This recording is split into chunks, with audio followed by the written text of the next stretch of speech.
Hello, हाय दोस्तों, नमस्ते, प्रणाम। मैं मनीषा यादव अपने यूट्यूब चैनल अवधि गीत 4665 में आप सभी का स्वागत अभिनंदन करती हूँ।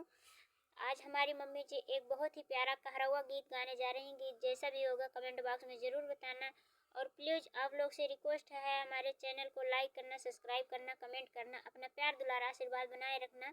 फुल सपोर्ट करना। पवनवा की नाही पवनवा की नाही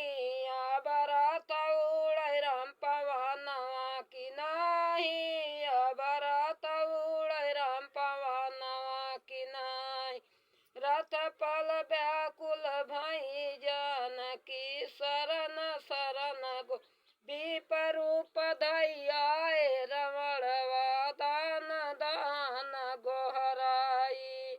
विपरूप धैयाए रमणवा दान दान गोहराई लय भिक्ष जबनी करी जानकी रात पहलिया बैठाई बरात उड़ै राम पवनवा की ना पवनवा की नाही पवनवा की नाही बरात उड़ै राम पवनवा की नाही बरात उड़ै राम पवनवा की नाही रथ पर व्याकुल भई जानकी शरण शरण गोहराई रथ पर व्याकुल भई जानकी शरण शरण गोहराई जो क्यों ये होत यही राम के दल रथिया से लेता छोड़ाई रथवा उड़ै राम पवनवा की ना रथवा उड़ै राम पवनवा की ना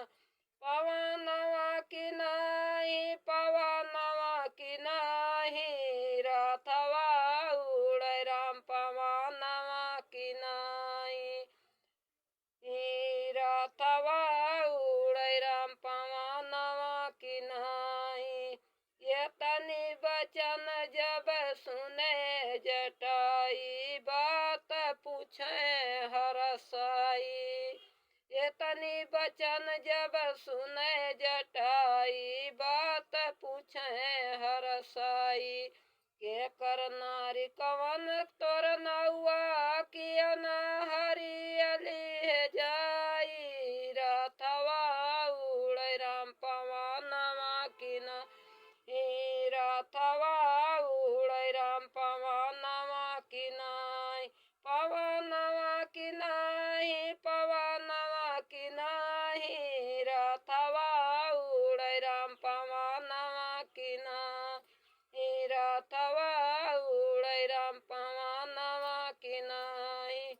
उत्तर दिशा अयोध्या नगरी दशरथ पुत्र रघुराई उत्तर दिशा अयोध्या नगरी दशरथ पुत्र रघुराई उनैक नारी सीता मोर नौआ रावण हरियली जाई बरात उड़ै राम पवनवा की ना बरात उड़ै राम पवनवा पवनवा की नाही पवनवा की नाही बरात उड़ै राम पवनवा की नाही बरात उड़ै राम पवनवा की नाही चोचन मारी महाजुद की नारथ से लेत छोड़ाई चोचन मार महाजुद की नारथ से लेत छोड़ाई तब तो कहा मोरे अगिन बाण बाया बकहाँ रखला छुपाई बरात उड़ै राम पवनवा की ना बरात उड़ै राम पवनवा की ना पवनवा की नाही पवनवा की नाही बरात उड़ै राम पवनवा की नाही तुल तुलसीदास बलि जात चरण का, तुलसीदास बलि जात चरण का। जुग जुग जियाई जटाई